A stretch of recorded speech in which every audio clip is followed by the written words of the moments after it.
A alerta pola seca decretada hai máis dunha semana dende Augas de Galicia comeza a ter as súas repercusións. Esta mañá o goberno local reuniuse para establecer unha serie de medidas a seguir ata que chegue a choiva. Na actualidade non estamos nunha situación alarmante, segundo dixo esta mañá Raimundo González, pero o caudal do río conta con 3,62 metros cúbicos por segundo, unha medida histórica no mes de novembro. Por tanto, a situación do Lérez é de estar disminuindo o caudal, digamos, a situación en comparación coa media dos últimos anos é que é un 92% inferior á media dos últimos anos. É dicir, neste momento, xa digo, vai ao 3,62, pero é que a media dos últimos anos era a 47,19 metros cúbicos segundo.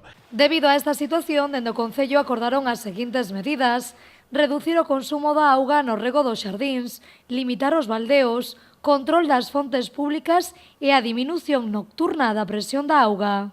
Isto quere dicir que os veciños non van a ter agua pola noite? Non, os veciños van a ter exactamente igual a agua pola noite. Que pasa? Se non hai consumo, incrementa a presión.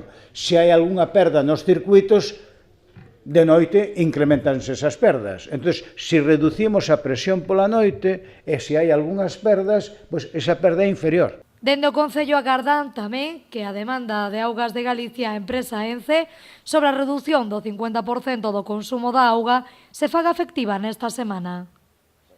Por tanto, de momento vamos a dar un marxe de confianza a Augas de Galicia para que faga a resolución. Nos dixera que a finais desta semana, bueno, pois a ver se pode ser, se non é nesta semana, a principios da semana que ven. Entón, pois, estamos agardando. Evidentemente, a ninguén se lle escapa que unha reducción de consumo de ENCE de uns minutos equivale a todo o que vamos a reducir nós en todo o día. Estas medidas se levarán a cabo ata que chegue a choiva, que probablemente, segundo a previsión meteorolóxica, será o vindeiro mércores día 22 de novembro.